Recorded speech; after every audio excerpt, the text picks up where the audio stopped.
Good morning. I'd like to welcome all of you this morning. My name is Era.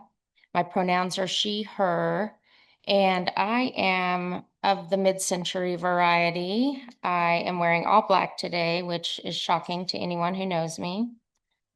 Whether you are with us on site or on Zoom, and whether it is your first time here or one of many times, we are glad you are here with us today.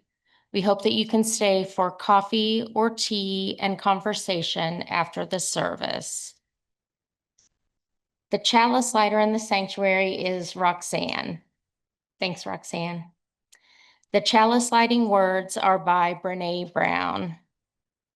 True belonging is the spiritual practice of believing in and belonging to yourself so deeply that you can share your most authentic self with the world and find sacredness in both being a part of something and standing alone in the wilderness. True belonging doesn't require you to change who you are. It requires you to be who you are.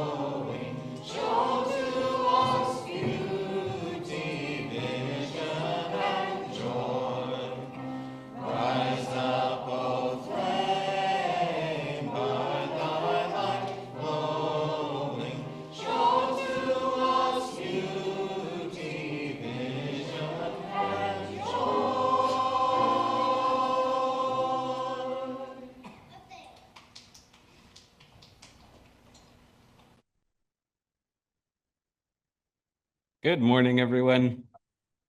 It is so nice to be with you. My name is Colin. I help with our children's program and our religious education stuff going on at First UU. I use he, him pronouns. I'm a balding guy in my 30s. Again, really happy to be with you to share our Time for All Ages, which is where we share a story geared specifically towards our young friends, but often with a great message for everyone. All right. I tried hard to get some visuals up here from our storybook, so hopefully they show up okay. This one is called Outside In by Deborah Underwood, illustrated by Cindy Derby. Once we were part of outside, and outside was part of us. There was nothing between us.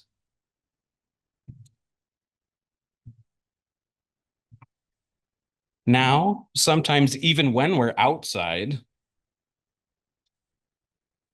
we're inside.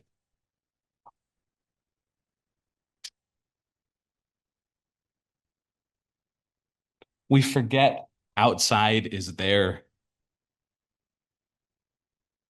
So outside reminds us.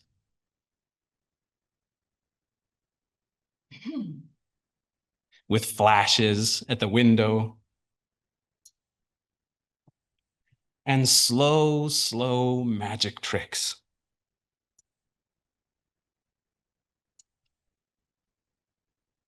It sends the sunset and the shadows inside to play.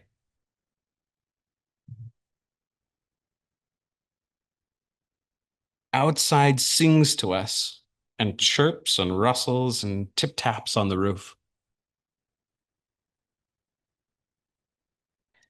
It beckons with smells, sun-baked, fresh, and mysterious.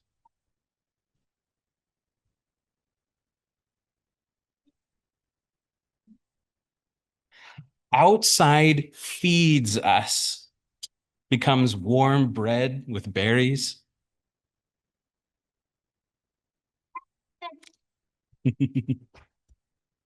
Outside cuddles us in clothes, once puffs of cotton.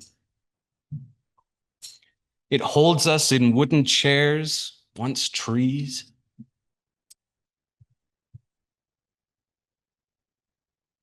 We feel outside in the warm weight of our cats and the rough fur of our dogs. Outside shows us there's a time to rest and a time to start fresh. Outside steals inside, a spider seeking shelter, a box elder bug in the bath, a tiny snail on kale. Even rivers come inside, cool waters rushing, eager to return to the sea. I'm here, outside says. I miss you. Outside waits, and we answer.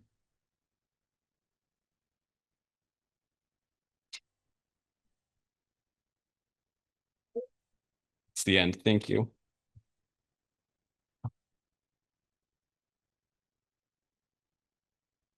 Now we're ready to sing the children downstairs to our classes with On Your Way. The words will show up there on the screens. Thanks.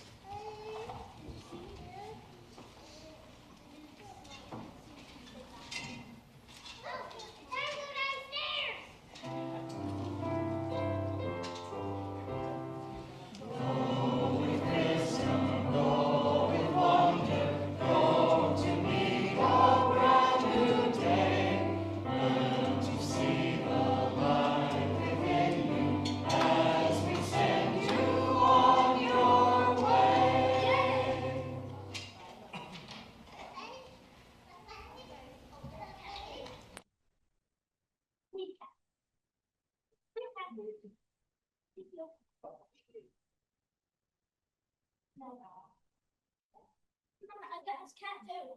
Yeah, I got his cat food. Yeah. The joys of cat food. The words of invitation are by Andrea Gibson.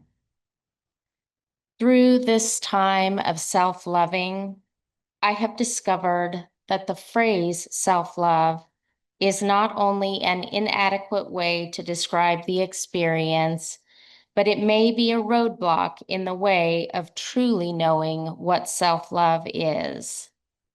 When I am feeling what we call self-love, I feel the self fall away, and the love is not aimed at an Andrea-shaped target, but instead it is pointing everywhere, in every direction, at the whole of us, the collective, of which I am a part.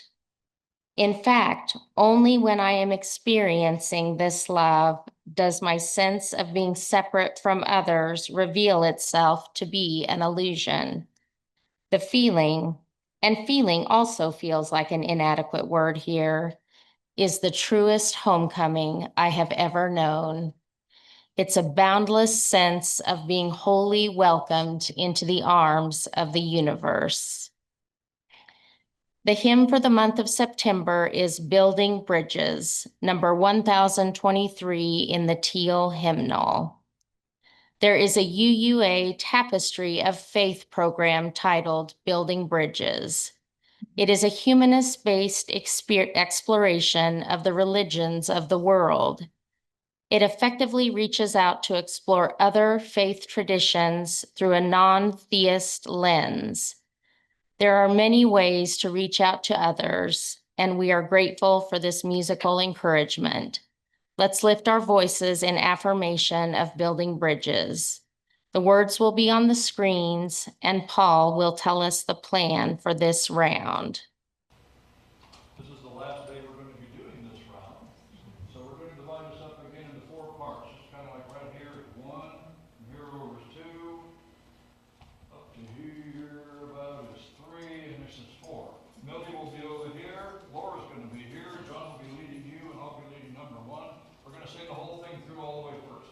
One time, so we're going to do the round twice. Stand up.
UU History in the month of September. The social activist and novelist Mary Elizabeth Cleghorn Stevenson Gaskell, you heard that right, was born on September 29th, 1810 in Knutsford, England. Her novel, Mary Barton, 1884, told of the hard life of factory workers and made her famous. Gaskell, who in England is always referred to as Mrs. Gaskell, also wrote books of social criticism, covering topics like illicit love and illegitimacy, as in her 1853 novel, Ruth. Her husband, William Gaskell, was a prominent Unitarian minister in England. Mary Gaskell died at the age of 55 in November of 1865. Offering our gifts to support the work of building inclusive and just communities is one of the many ways that we live into justice and equity together. Some of us have much to give and some have little, and together it is enough. We are enough to work together for a world where every human can live into their best and most authentic self. Our Donate the Basket fourth Sunday offerings this year will be shared with a local organization that is helping to meet the homelessness crisis in our community. The Social Action Committee will present information about some local organizations at the Friendly Feast next Sunday, October 5th, and then the congregation will vote on a recipient at the fall congregational meeting on November 16th. Today, all undesignated cash and any checks with D the B in the memo line will be added to the fund. If you want to donate electronically, be sure to designate D the B. If electronic giving is your preferred method, or if you are on Zoom, virtual giving options are available via our website, springfielduu.org. The offertory is Servant of Peace by Sanatam Kaur and Manish Vaz, performed by Laura M. and the choir. It includes some Punjabi language in the Sikh tradition.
I just want to take a minute to say that was amazing. Thank you so much, choir. I think we can all really say, trust the light that shines within is such a great message. So thank you for your time. I know it probably took time to learn that. I just wanted to share for one moment while we're having the pledge drive of why I pledge, still officially a non-member, so I can have this voice for another 10 minutes. So last year, when I was a new friend to First UU during the pledge drive, I didn't understand what pledging was. And when I don't understand something, I tend to tune it out. And, that's just of all honesty. And when I started learning about it, then I thought, okay, that's just for members, not me. And again, I tuned it out. But then I realized I might not be officially a member, but all of us are members here. All of us are contributors to this beautiful organization. And I realized what I do in my personal time by giving my gifts of time and money and energy is something that all of us believe in here. So just like compound interest happens in our own, not necessarily maybe bank accounts, but mortgage statements and credit cards, by each of us and by me contributing what I could contribute, compounded. And so I can give a little bit, and then somebody else gives a little bit, somebody else gives a little bit. Even if I gave $5 all next year, that's $5 more than that was had. So I share personally because I know that I can only do so much, but I can do more when I contribute to an amazing organization and work with all of you. And one thing, even though I can be, very bubbly and talk to everybody, am still a very private person. And something like finances is private. And I know we all probably believe that. So one thing I want to point out while I'm out here is a pledge drive. If you give or don't give, what you give is confidential. There's only 3 people that are going to see your pledge. So please know that. And if you're not able to give, that's okay, because not all of us can. And I think we love you. We want you to be here. And so I am just taking this moment to say, I give because I can, and I'm thankful to be part of this group. So let's get ready to hear Michelle's beautiful message, and I hope you're having a good morning.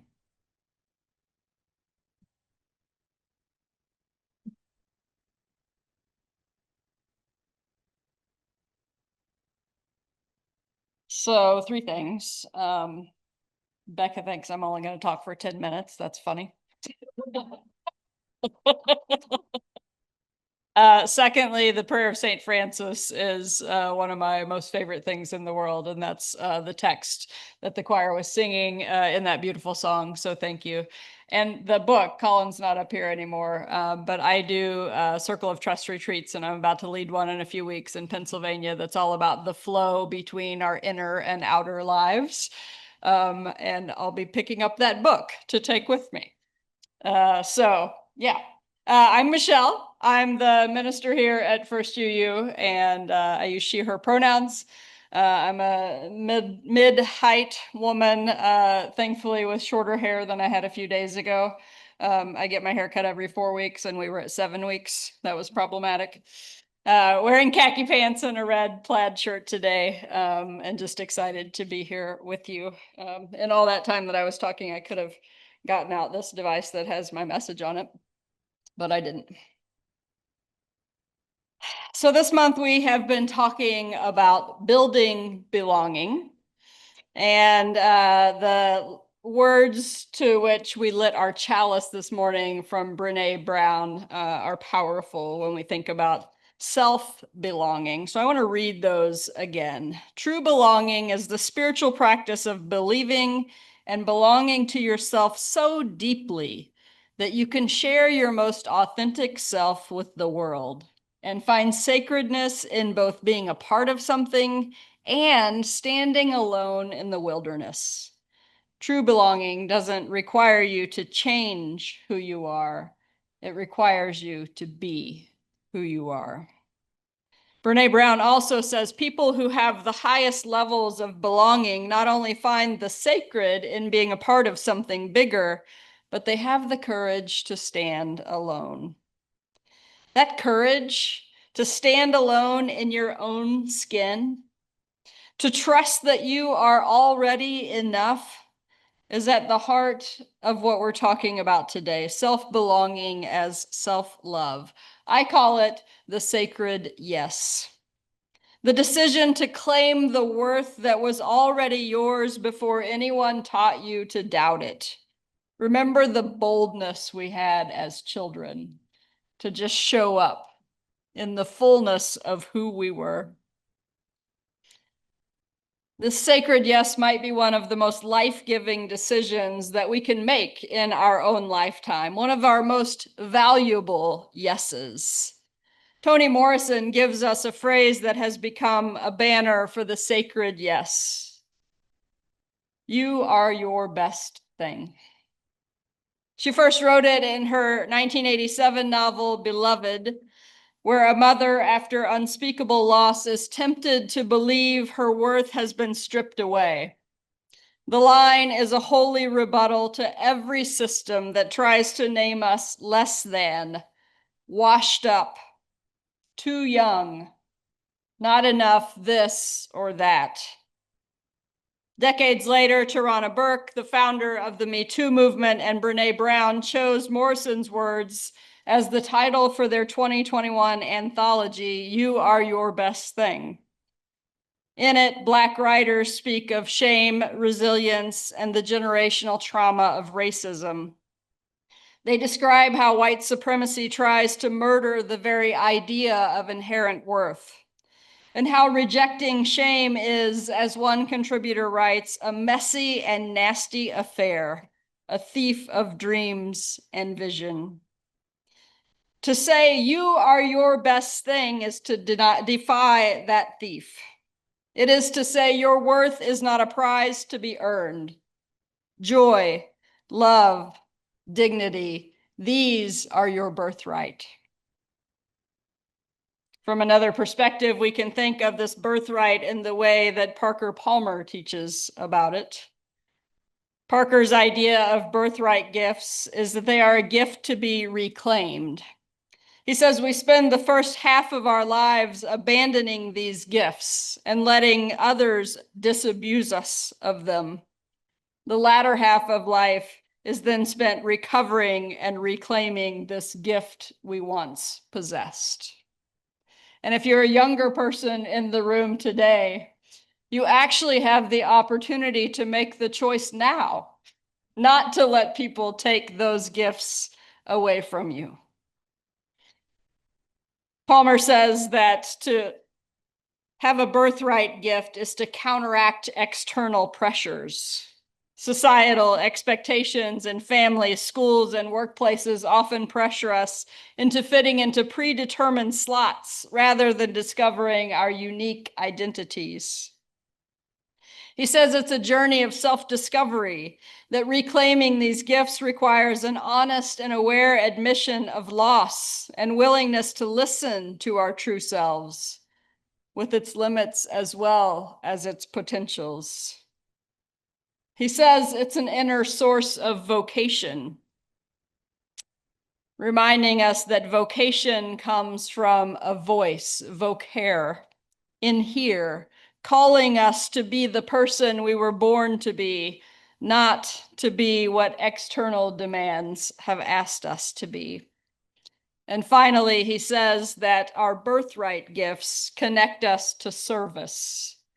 As we live into our authentic self and birthright gifts, we find fulfillment and discover ways to serve the world's deepest needs.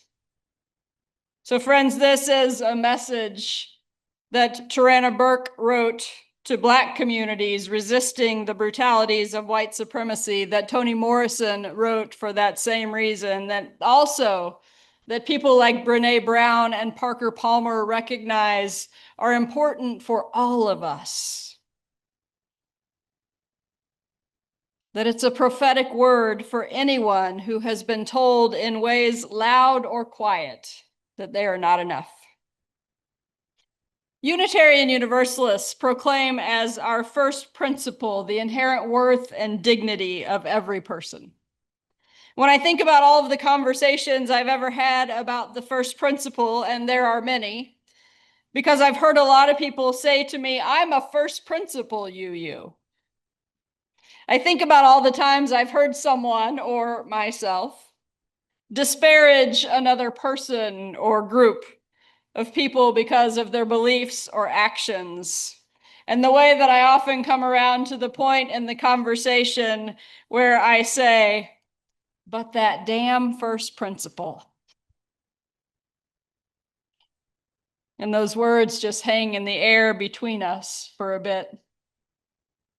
Most of the time, we hear the first principle as an ethical call outward. Every person, even the neighbor with the noisy leaf blower at 6 a.m., even the politician who makes your blood pressure spike, even the person who's driving erratically in front of you, even all of the people that I could name right now, every one of those people have inherent worth and dignity. And so we nod solemnly, yes, yes, all people.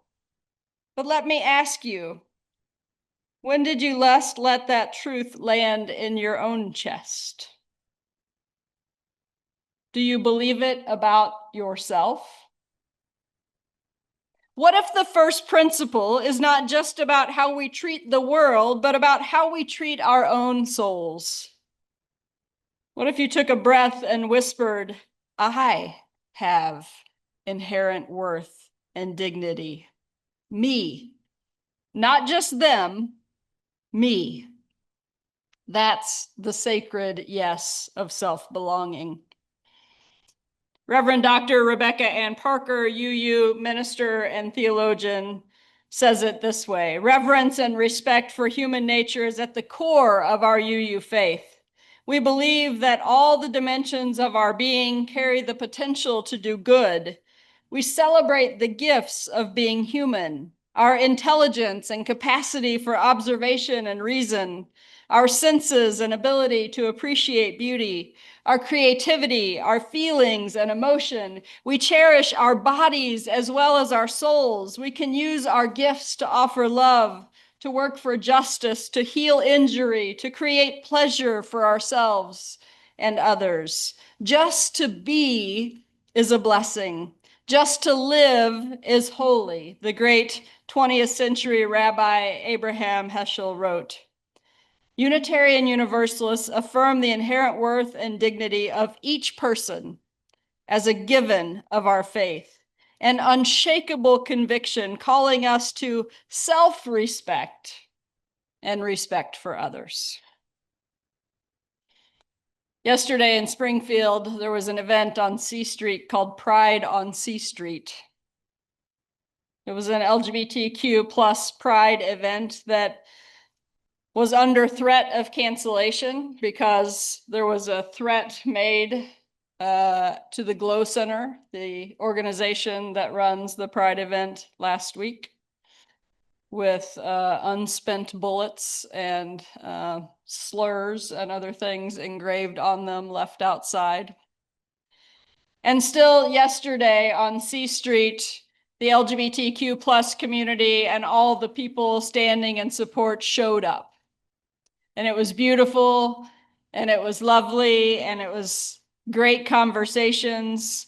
And I was thinking last night as I was thinking about this message that yesterday, as with every Pride event I've ever attended, I saw the light of the sacred yes in the eyes of people young and old who have been told that their queer, trans, or non-binary identity makes them unfit for divine connection.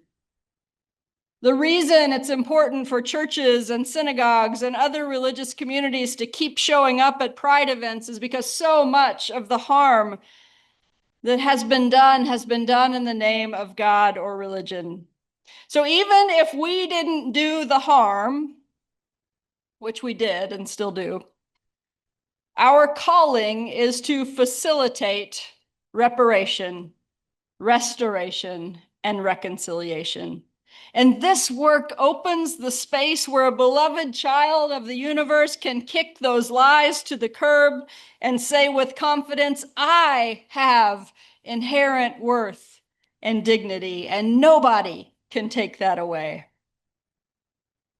So as we think about our own self-loving and self-belonging, let's continue to show up and say to whoever else needs help thinking about it, you are beloved, exactly as you are and as you are becoming, even if you don't yet know who or what that is, you are beloved.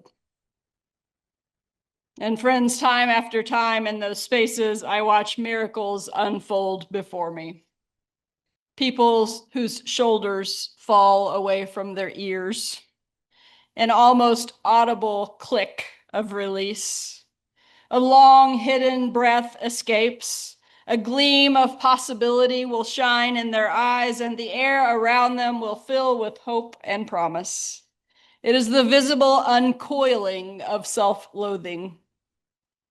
For a heartbeat, they seem to believe, even if only tentatively, that they were indeed their own best thing.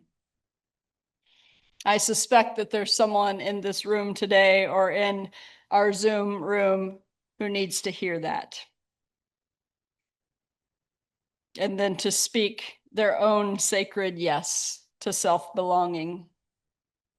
The writers in You Are Your Best Thing call shame a liar and a thief. They speak of the dirty business of rejecting it, shadow work that can feel like crawling out of your own skin. But they also tell of an abundant community that holds you when you're ready to quit. And sometimes, as they say, shakes the hell out of you when you forget your own brilliance. That's exactly what a congregation is meant to be, a place that holds you when shame whispers its old lies, a place that pours courage into you until you can whisper your own sacred yes again. To belong to yourself is not a barricade to your heart. It is to recognize that when you know your worth, you are free to live without fear. We heard these words from Andrea Gibson earlier. When I'm feeling what we call self-love, I feel the self fall away. And the love is not aimed at an Andrea-shaped target, but instead it's pointing everywhere, in every direction, at the whole of us, the truest homecoming I have ever known. Self-belonging is never selfish. It is a doorway to universal belonging.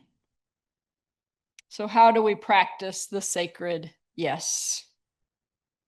We name the lies. When the inner critic hisses not enough, we notice it and call it what it is, an old, helpful, and unwelcome story. We turn the first principle inward. Speak it aloud. My worth and dignity are inherent. I am my best thing. We seek abundant community. Let people see your worth and let them hold the mirror up to you when you forget it. And we risk authenticity, telling the truth about who we are, wearing that brightly colored scarf, using the pronoun that fits, even if it's a different pronoun than you used last week and it's going to confuse and frustrate people. Singing that song off key, every small act of honesty trains the heart for greater courage. This is soul work and it's justice work.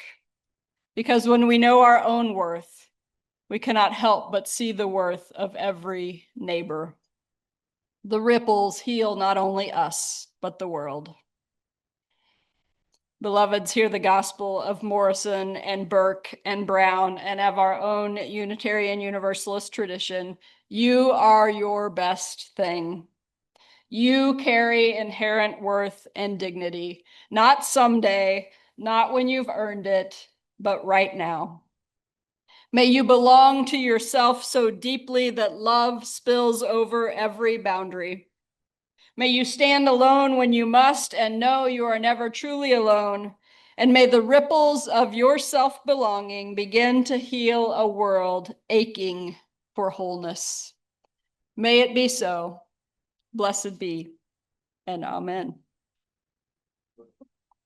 Or amen.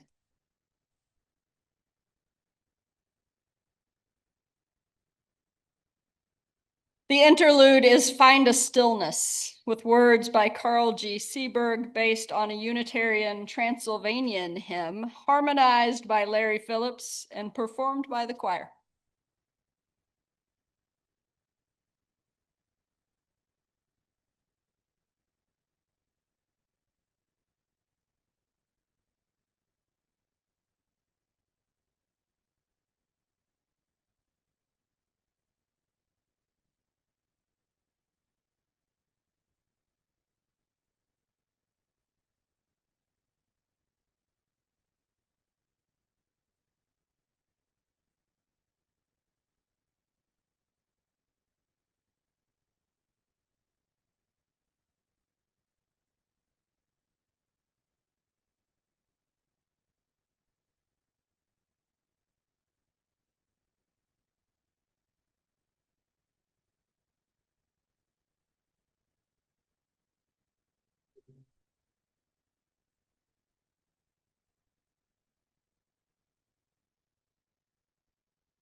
There was a note that there was no sound on Zoom during that song. Did you get that taken care of?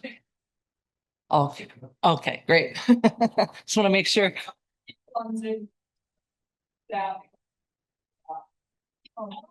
Interesting. Well, hi, everyone. My name is Jennifer Dunn. I am a member of the Pastoral Care Circle. I go by she, her pronouns. I'm pushing 60 and above average height, wearing a green top and gray pants. And I'm really happy to be here with you all today. As a community, we share joys and concerns to keep connected. Slips of paper are available at the greeters table for those in the sanctuary to use for their joys or concerns. During the week, you may send your joys and concerns by email to pastoralcare@springfielduu.org or by leaving a voicemail on the church phone 417-883-3922. If you're on Zoom, please use the chat box now for sharing your joys and concerns.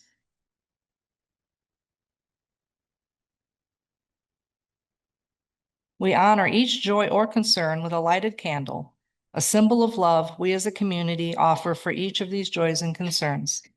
And this morning, Roxanne will be lighting the candles. Thank you.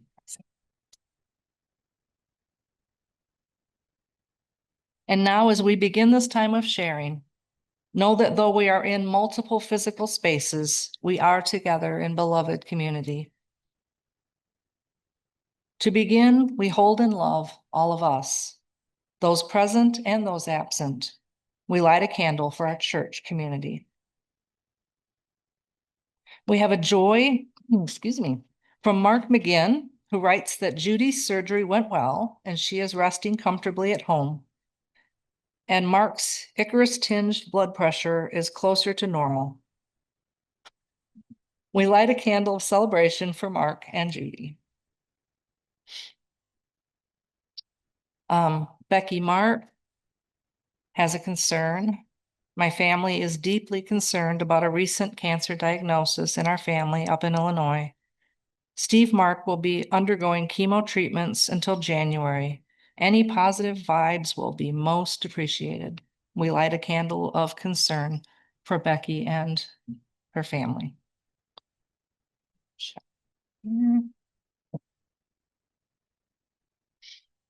And on Zoom, Jane says, my husband and I have made 3 trips to Columbia, to the hospital there, and we still have no answer to his aneurysm problem. Onward we go. We light a candle of concern and support for Jane and her husband.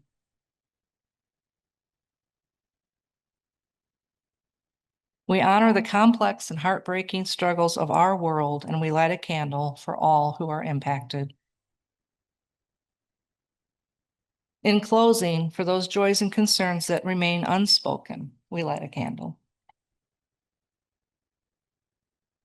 May we hold these joys and concerns in our hearts and minds.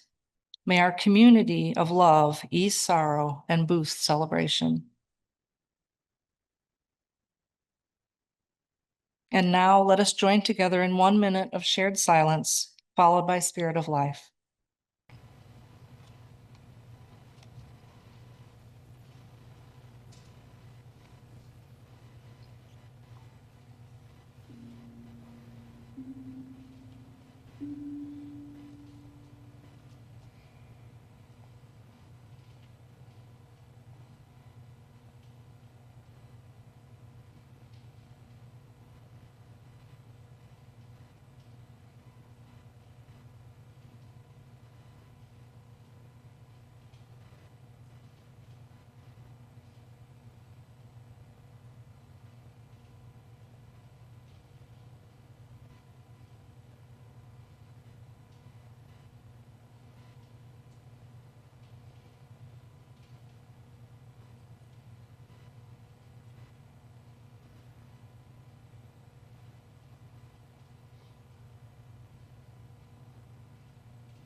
We're going to take a little bit of extra time this morning because we're really excited to be welcoming some new members to the congregation.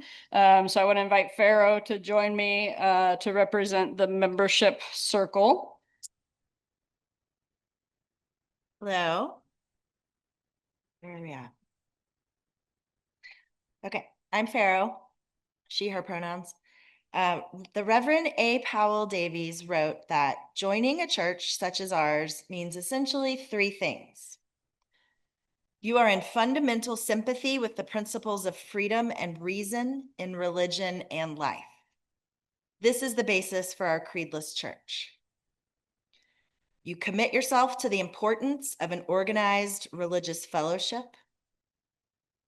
Ideas and ideals must have a vehicle and embodiment in the world. People who think and work together for the values in which they believe have a better chance of achieving them than people who do not. You accept the responsibilities that go with membership in any human community. Within the limits of your ability and in line with your personal choice, you are ready to give energy, time, money, and best thought to the furthering of the ideas you prize. Today, we are pleased to recognize individuals who have most recently completed the process for becoming official members at First UU.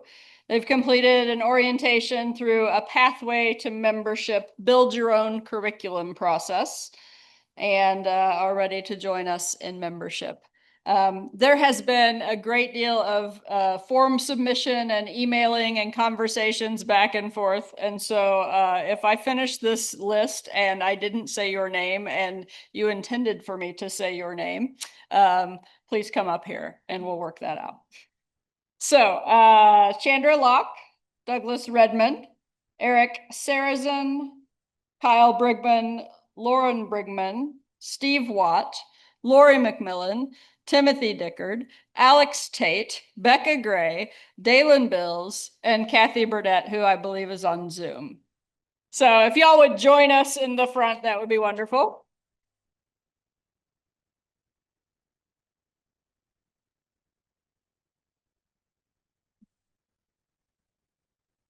So many people.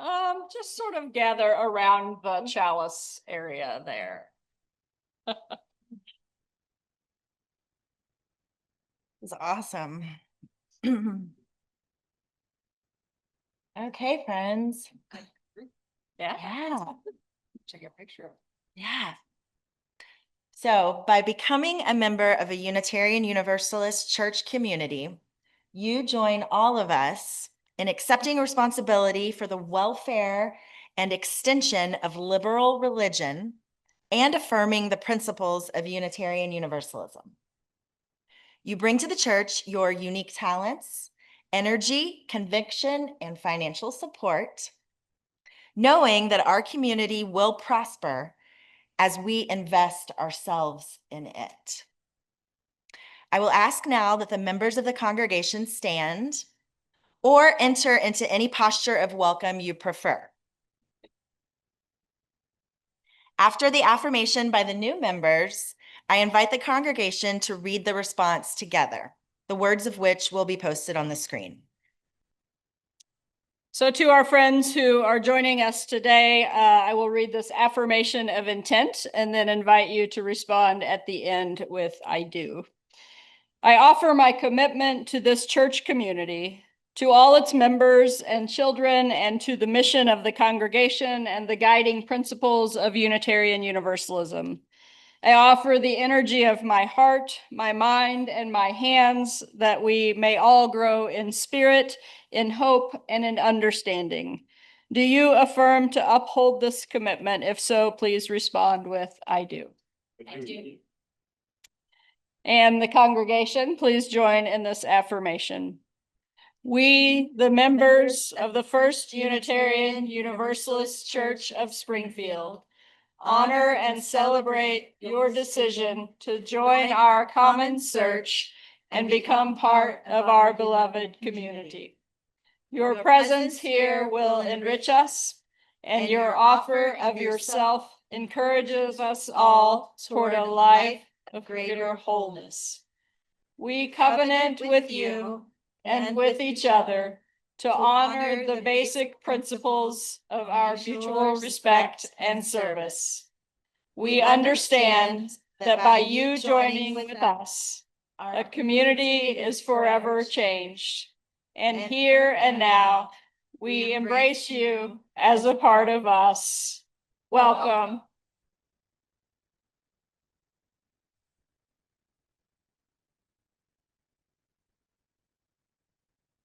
I love that some people are tearing up. On behalf of the First Unitarian Universalist Church of Springfield, it is my pleasure to extend to you a warm welcome. This is a happy occasion for all of us. We know that your presence will enrich our beloved community. We offer you a small gift to honor and commemorate your decision to join us.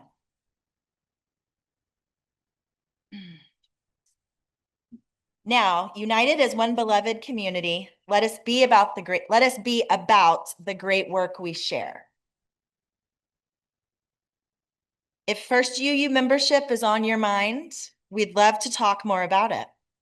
The 3-part Pathways to Membership conversations leading up to our next new member welcome will begin on Sunday, October 12th, after our Sunday service. Thank you. Thank you, friends. And thank you to the membership committee that put our bags together. Emily and Kay and Roberta and everyone that helped with all this. Awesome.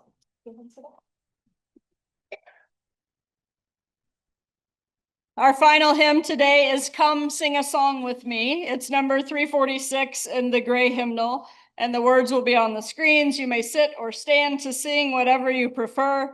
If you are standing, go ahead and remain standing for the closing of the service.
As Roxanne comes forward to extinguish our chalice, I would remind anyone who is wanting to do a Soul Matters small group but hasn't been in one yet. So Sunday, Monday, Thursday, all those options. Stick around and talk to me after the service. And everyone else stick around and go that way for coffee and conversation. And get your pictures taken over there. So many things. And sign the petition in the chanting room. Friends, I hope you always remember these words from Ian Huntington Bear. You are in the story of the world. You are the world coming to know itself. May you trust that all you will ever say or do belongs in the story of the world. We will now extinguish our communal and personal chalices, which we've already done, and close with our unison sending words. Our service here is ending. Our service to the world begins anew. Go in peace, friends.